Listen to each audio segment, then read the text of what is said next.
Hello and welcome to the Top Order podcast for day 3 of our Champions Trophy daily reviews. Today we've got Stu and Jamie on board. We're looking back at South Africa versus Afghanistan. Here we go. So Jamie, it's really good to be joining with you this morning, but friendlier time zone over there for you. Thankfully, for me, it's the start of the weekend here in New Zealand, so I didn't have to kind of get up so early in order to catch the game and the highlights and sort of scroll back. My strategy is I watch as much as I can, before I get too tired at night, and then I wake up in the morning early, kind of scroll back to various points of the game, and then watch the game unfold in as much detail as I can before we start chatting. But another game in Karachi, which saw South Africa win the toss and bat. Afghanistan said they would have bowled, so I guess everyone was happy before the match. But once the game started going, it was certainly South Africa who would have been the happier as that first innings developed, wasn't it, Jamie? Yeah, absolutely, mate. And I realise I've really dropped a clanger here tonight. I should have had a glass of something, shouldn't I? Because it's the evening here, so I realise I've just got water. So the next time I am going to have a glass of something. But yeah, no, most definitely, I think South Africa, put in a really strong performance. You're going to talk a little bit around Rickelton later on, but I think four of their sort of top order getting 50 and above. Obviously, Rickelton going on to make 100, but I think they masterfully look like they were in control, and obviously have really boosted their net run rate. So I think when we're particularly looking at this group, the net run rate could be a sort of a key factor in terms of qualification. Yeah, I think some of the shot play as well looked really impressive. I think the Karachi pitch probably was quite similar to the New Zealand game. It looked a little bit tacky. It looked like the new ball, was sticking a little bit. Pace on, wasn't perhaps coming on as much as you'd like. But I think if players got in, which they did on 4 occasions, you were able to sort of work the pitch out and sort of hit sort of 360. It's interesting. Probably didn't see too many shots go straight. So I think a lot of them were kind of sort of in the arc or behind square. So I think kind of either using the pace or sort of hitting through, hitting through the line, as it were, a little bit to sort of in front of square or cover. So, but yeah, generally strong performance batting wise, I guess, from South Africa. We'll perhaps talk about their bowling in a moment, but I guess you wanted to pick up on sort of Rickelton's maiden Test 100, maiden one day 100. Oh yeah, look, he's interesting. He's a player I've really started taking more notice of in the past 12 months. Despite him sort of not being an automatic selection, mainly because the batting depth that South Africa have right now, particularly in white ball cricket. But he's been great form in the SA T20. I think averaging around 50, strike rate of 170 odd. That's pretty incredible going for across a tournament. And yeah, I mean, you off air we were talking just a little bit about the game, and you mentioned he had a bit of Graham Smith about him in the pull shot. He hit the third ball of the game. He hit down the ground, which, like you said, was sort of one of the few. He seemed like he wanted to get going down the ground. It was interesting. Faruqi, the ball first over of the match. Pretty much every ball he was trying to bowl a Yorker, trying to get some swing. Omarzai, second over, bowled one, and it really moved off the seam. And then almost after 2 overs, it just stopped swinging, and the game sort of changed, and they had to start bringing back their lengths. Spin came on, Nabi came on quite early. So yeah, the shape of the game kind of changed pretty rapidly about what South Africa was going to do, but. I mean, Rickelton in particular, I thought he paced that innings really, really well and kind of just set the platform. Raj and I talked about the template for, ODI cricket now, or at least what it's looking like it might be in this tournament, particularly in Pakistan. We saw a bit of a different match between India and Bangladesh, but particularly in Pakistan, it looks like you want to kind of get yourself in a position where you can explode in the last 15, 20 overs. And Rickelton certainly did that. I mean, South Africa was on, in the sort of 45, 50 range of the first 10, 83 for one after 15, 104 for one after 20. And, that's Rickelton himself. I mean, he was set up scored his 100, and then he, I think, got out in the 35th over, was well placed to kick on and really make it a big one until he kind of got out in quite bizarre fashion, I suppose, hitting the ball back to Rashid Khan and, ended up getting run out. So he'll feel a little bit unlucky. But before we kind of talk a little bit more about, I guess, what unfolded in this game, I'm a little bit intrigued to, a lot of people in this, on the commentary and around the media of the Champions Trophy in general have been have been talking about ODI cricket, and I think we did this in the 50 over World Cup because I don't know. I get the sense that, at least for me, we grew up with ODI cricket. I love the game, and I feel this need to protect it because I want it to survive. But a lot of people are discussing, well, is it getting boring now? Like, it's basically this template that we're talking about, that Raj and I talked about, and we've just seen South Africa execute. Basically, you see teams wanting to kind of just not ignore those first 30 overs, but those first 30 overs they're about getting you in a position to then play a 2020 at the end. And I don't know, is that a problem? Is that something we should worry about? Where are you sort of at with the ODI game at the moment?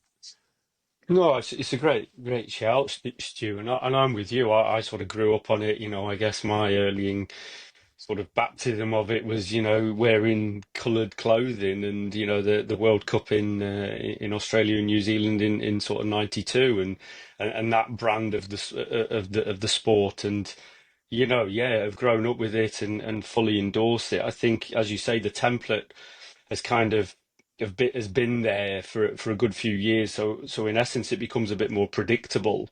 If the spinners come on in the middle overs, you've got to work it. You then have credit in the bank to go big at the end. You then bookend it by trying to go big at the start. And it becomes a bit more methodical, I guess, than perhaps say T20, which is there are various playbooks, I think, to sort of corner that beast depending on team selection, conditions, etc. But it makes you wonder whether, to spice it up a little bit, does there need to be a development of the power play? Does there need to be some innovation that kind of just means that teams have got to think a little bit differently about the game?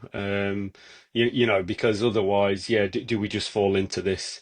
Oh, here's the same template, but just with a different team. And I still think it's exciting, though. Notwithstanding, because I think there are enough high quality players around the world to make it a real battle. Yes, a battle between bat and ball. I think there's a bit in it for both. I think maybe the bowlers might say it still favours the batters, but I think you look at some of the conditions and you look at I think that there is a bit there for both, but maybe there is an opportunity just to spice it up a little bit. Would be my take. I mean, any thoughts from you, or would you leave it as it is? I wonder if what we need to do. I mean, you mentioned it there about the balance between bat and ball. I wonder if it's probably never going to happen because we play the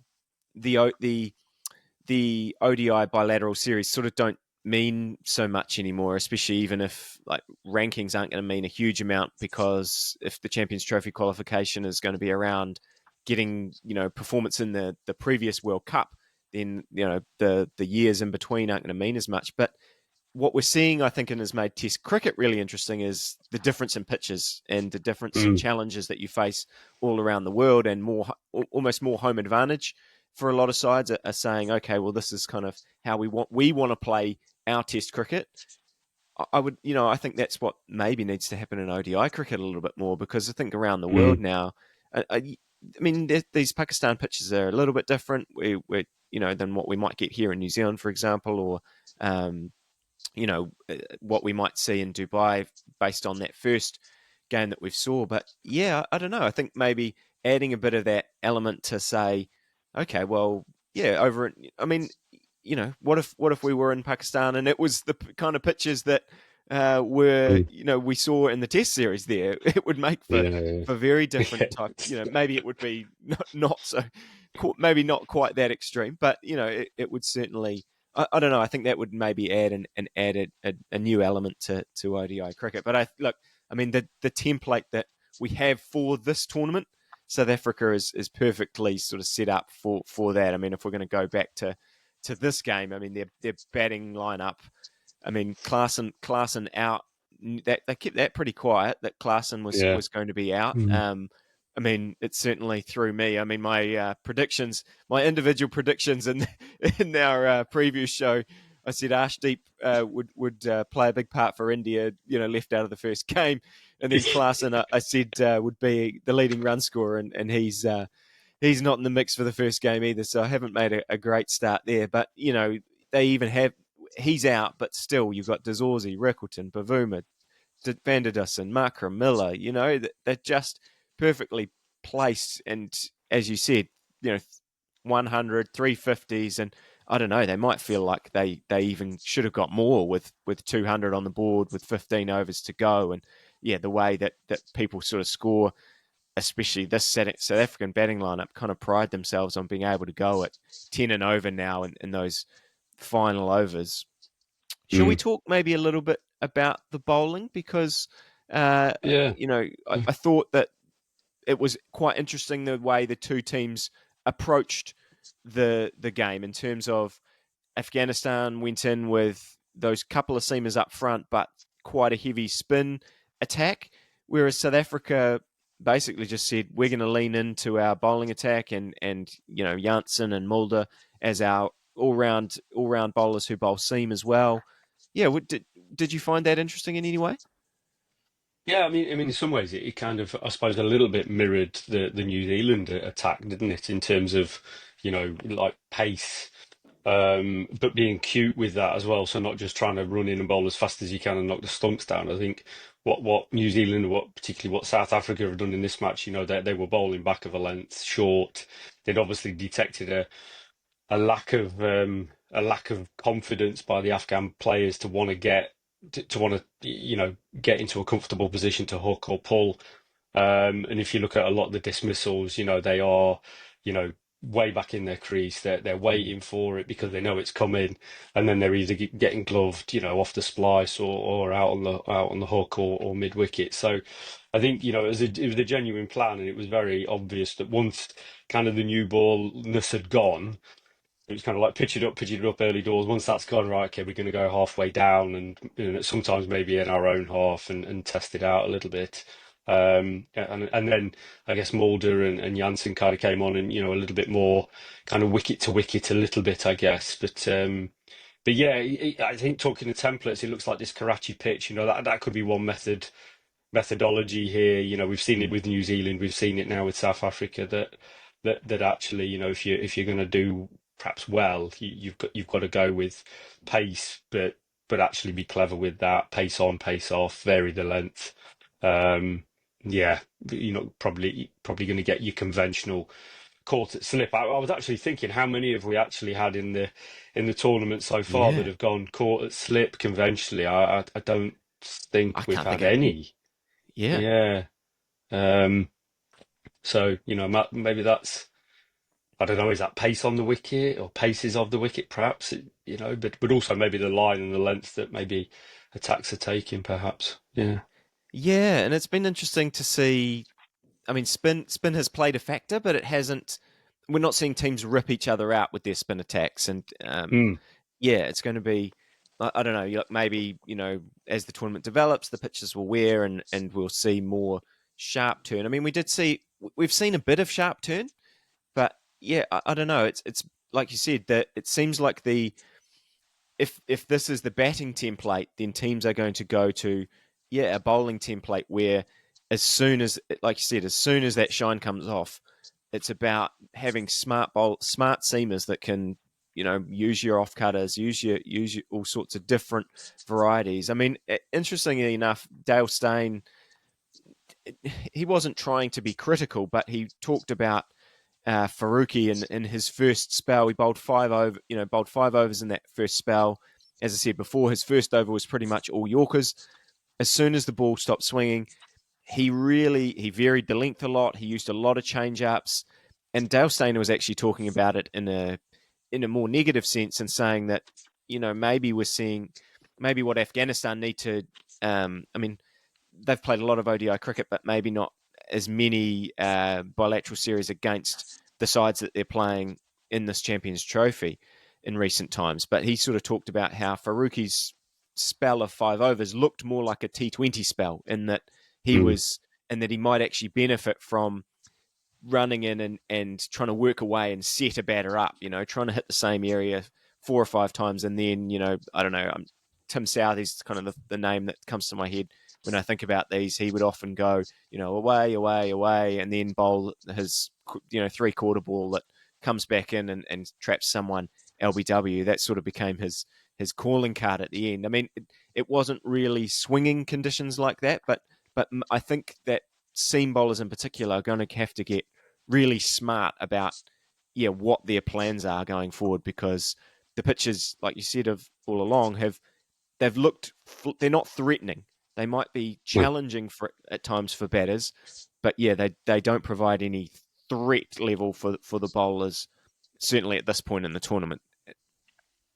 Yeah, and I think it's a great point you make about that kind of one day that T20 mode. It's almost like oh, it stopped swinging now. Right, I've got to conserve runs rather than I Mm. need to still take wickets at the top end. It's almost like they've gone, right, we've got to think of run rate here. We've got to stop them scoring in this power play rather than actually this is a really good opportunity to try and take wickets. So I've got to maybe just push away with the line and length. I might go for some runs, but equally I might get some of the big hitters out early on. And I think yeah, maybe that's just lack of understanding of the pitch conditions, or maybe the role that they've been told. Who knows what goes on in the changing room? It could be as soon as it stops swinging, right, go to your variations and so forth. And I guess those variations don't always lead to wickets, do they? Because they are often about trying to stop the big boundaries, particularly in those early overs. So yeah, no, it'd be interesting. I'm gonna keep a tally now of how many wickets are caught it slip. Yeah, Yeah, because I'm gonna have to check now, but I don't think. Pretty sure across the game so far, I'm pretty sure there hasn't been one, yeah, but yeah. yeah. Not. There's certainly not been as many as we Mm. might expect. I mean, anything we want to add on Afghanistan here? I mean, I suppose from my point of view, I still think this group is pretty wide open. I mean, we'll talk about England, Australia in a minute, but in terms of, you mentioned the run rate up top, this is a pretty big blow for Afghanistan, and it really means Mm. that now I think they're going to have to win. But they're clearly going to have to win both their 2 games and probably win them, reasonably well. I think if you're looking at this group, hoping from Afghanistan's point of view, you're probably looking at it going at least on the plus side. Probably all these teams would fancy each other to beat, them. They'd kind of hope that we're not just going to see one side go through unbeaten. We may well do that, but I think that you're going to, from their point of view, hope that everyone kind of beats each other, and you can kind of sneak in there with a couple of wins. But if you're going to do that, you're going to have to get your run rate back. There's just Mm. not much room for error in this tournament, so you're sort of going to have to get your run rate back on task. And I just thought they weren't quite they just weren't quite at their best yesterday. I mean, their fielding was a bit sloppy, although Rashid Khan, a couple of moments of brilliance from him with the catch at the end and that Mm. run out to get Rickelton. But yeah, I thought they were a bit sloppy in the field, and yeah, again, like you said, maybe just didn't quite read the conditions that well. We talked in our preview about how important Gurbats and Ibrahim were going to be, and yeah, I think a lot of the dismissals. It's sort of unfair to South Africa to say that they gave their wickets away, but I think they'll all, probably the majority of them will look back and say, maybe I didn't quite play the right shot there, or I didn't, I didn't really get things right and could have done a bit better. So yeah, not the best performance from Afghanistan, and they'll certainly have to improve to beat either of the 2 sides that they're going to be coming up against, I think.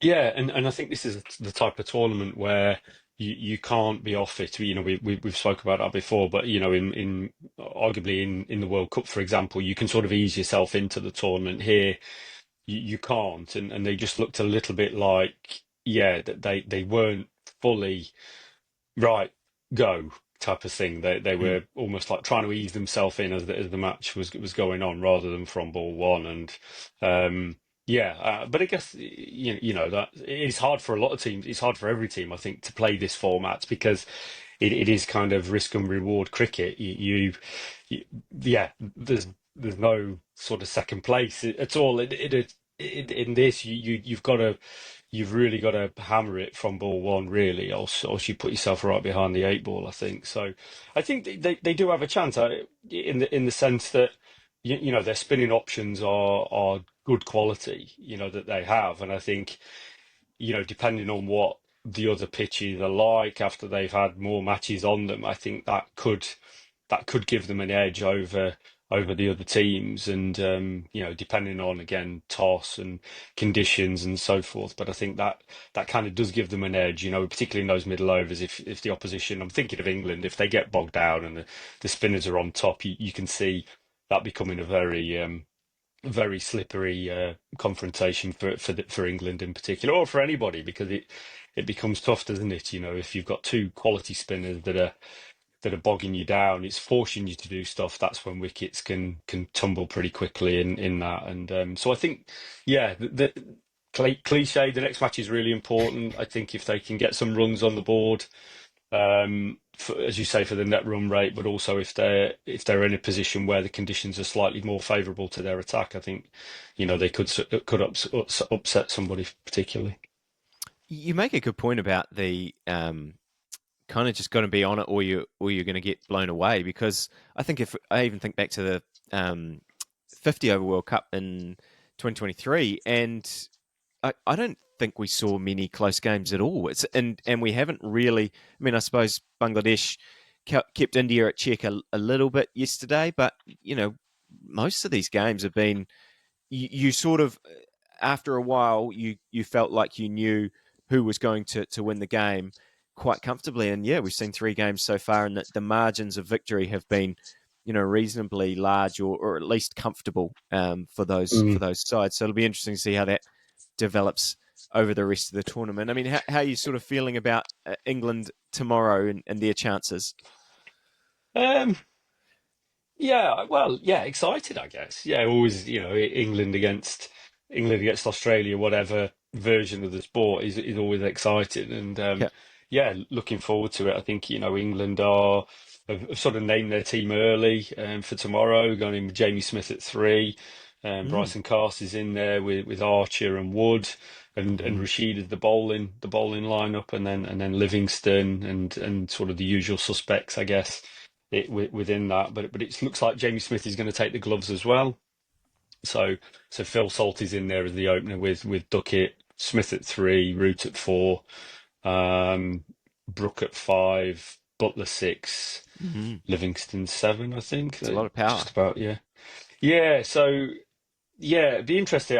Interesting, you know, have a look at the pitch tomorrow, see what it's looking like. But England clearly have going with a similar approach to probably what we've seen with New Zealand and South Africa. You know, that bowling lineup is pace heavy. Yeah, there's a couple of all rounders, I guess, in quotation marks, within the England batting lineup that could bowl if needed. But generally looks like pace on with your high quality spinner. So I suppose that gives you a bit of an insight into kind of the approach they're going to take, but also batting deep as well. So yeah, I would imagine it's a similar template, isn't it? You kind of want Livingston et al, Butler to be kind of there with 10, 15 to go. So yeah, but Smith coming in at three, I think I was reading somewhere that, you know, he's not batted at three at all, if maybe on a couple of occasions. So kind of, yeah, I'm not really sure we should read too much into that. It's like, I guess they wanted to get him in. Three is the play, was the area to get him in. So okay, just go in there and do your business, as it were. On the flip side, I guess Australia, you know, without their pace triplets. Um, so yeah, it's going to be an interesting matchup, I think. Yeah, who knows? I wouldn't want to do a preview show and predict it. That is for sure. So The Yeah, I mean, Baz doesn't care about where people are supposed to bat. So yeah, he just throws guys in there. I mean, on form, well, at their best form, that batting lineup looks incredibly dangerous. And I mean, I think like as you said, on the other side, I mean, I'm fascinated to see Wood, Archer, Carse unleashed on this Australian batting lineup, which looked pretty fragile in Sri Lanka. I mean, Mm. and look, they're up against it with all the injuries that they've had, even Marsh and no Stoinis in this tournament now, and things like that. But I think there's so much riding on Head and Steve Smith in particular, because I don't think Travis Head's going to change, regardless of what we're saying about templates and that you need to have wickets in hand for the end. I think Travis Head's just going to go out there and try and dominate that first 10 overs and get Australia off to a flyer. And so there's going to be a lot riding on Steve Smith, I think, to kind of anchor that innings and make sure that he's kind of driven Australia to the 35 over mark, where they can come in and play a bit expensively, without the likes of Stoinis and Marsh, who might in the past have gone out and smashed it. Now Mm. it's looking a bit more like, okay, well, Inglis and Maxwell and Carey and maybe some of those guys are going to have to step up on a more consistent basis, because we see Maxwell sort of pull Yeah. something out, every tournament. Usually, he usually plays a match-winning innings, and look, in a tournament like that, maybe that'll be enough. But yeah, I think English should go in. I mean, nobody on this podcast likes to go in with with high hopes, but I think English should fancy their chances to beat this Australian side, don't you? I do, and I've just got, yeah. The only nagging thought is with the lineup that England have, batting and bowling. It's a lineup that says pace on. That like you're not going Mm, to pick those three bowlers if it, or maybe you are, because maybe we've said about New Zealand and South Africa taking pace off. But to me, that's kind of like either they're hoping or they know that there's going to be pace on, or they're just going, it doesn't matter because through the air these guys are quick enough. mm, But I sometimes worry about the batting lineup if there isn't pace on.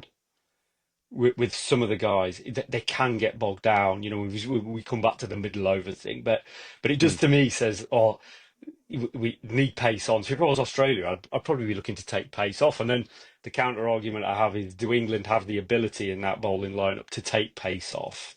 Um, I think they do. I think, Wood and Archer and Carse are very skilled in that department. I think they are able to do it. But it's that batting lineup. It's used to, isn't it? I think playing in IPLs and Big Bash and T20, where pitches mm. are generally pretty good and you can tonk it as much as you want, and it's just all of a sudden, if it's a bit tacky, if it grips a little bit, like kind of what do they do? And I guess that goes for both sides. So again, I'm sitting on the fence, but yeah, based on what you said, I think England should cruise then, shouldn't they, Stu? So Beautiful. yeah. That's what I wanted. That's what I wanted. I do think you're. I mean, it's going to be a fascinating watch. You've touched on the middle overs part of it in terms of their batting and getting stuck. We've talked about that for a few weeks now. So yeah, I think that's probably the big watch for England's batters, how they go about that. Any sort of final thoughts on South Africa, Afghanistan, or England, Australia before we wrap up the show for today?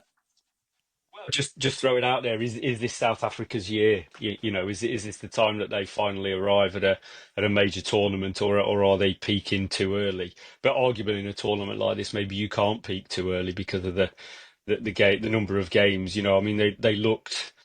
I don't know.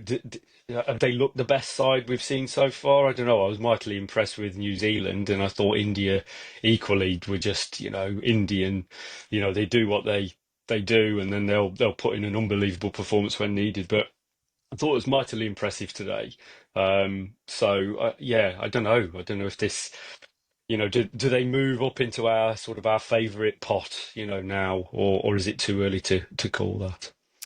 Look, I think the three teams that have won so far have, yeah, I mean, it's sort of silly to say that they've been the most impressive, but I think they were the teams that we identified were the most, sort of coming into the tournament had the best cattle, the best sort of setup to the most balanced sides when you approach and when you look at what we want from this tournament. And I think all three of them have delivered. I mean, I've seen some people say India was not quite as impressive as people thought they might have been against Bangladesh. A lot of people had written Bangladesh off in terms and expected them to be, beaten heavily in all three games. And I just don't know that. Teams are just good now. Like we're just not. Yeah. I mean, teams will lose. I mean, we've just seen Afghanistan lose by 100 runs here, but I don't think it's fair really to expect that anyone's just going to get thumped in every game.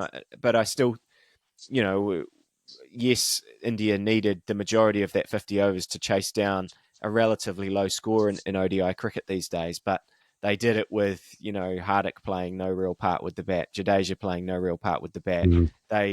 They had plenty in reserve if they needed to really go. So yeah, look, South Africa's going to be dangerous. I mean, they've been building for a while now. They're in the World Test Championship final. They were in the semi-finals of the 50 over World Cup. They're in the final of the the T20 World Cup. It's not a flash in the pan. I think they're a legitimately good side now. And if we look back to when they sort of sent a B grade or C grade side, what people were calling it, to New Zealand in Test cricket, and everyone was kind of going, "Oh, look at South Africa, what are they doing?"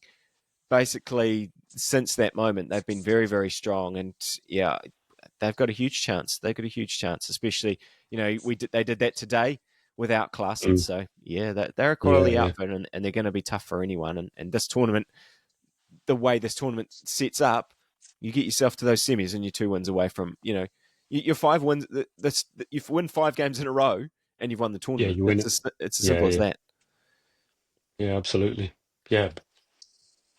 All right. Well, we will leave it there today for day 3 of our Champions Trophy review. I think you've got Binksy and Baldy joining you tomorrow to wrap up England Australia. So that should hopefully be a fiery chat and a really I guess from my neutral point of view, I hope it's going to be a fascinating encounter. And I don't know. Yeah, I would love to see, as I said, Wood and Archer and those guys just rip into the pace. I really, the speedsters, even on these slow wickets, I think are super exciting for me, even as a spin bowling lover. But yeah, thanks very much for joining us, whatever time it is in the world for you. We'll be back again tomorrow and all the other days. So do make sure you're hitting subscribe and like and really making the most of these daily updates that we've got. But yeah, thanks again, and we'll see you all again tomorrow.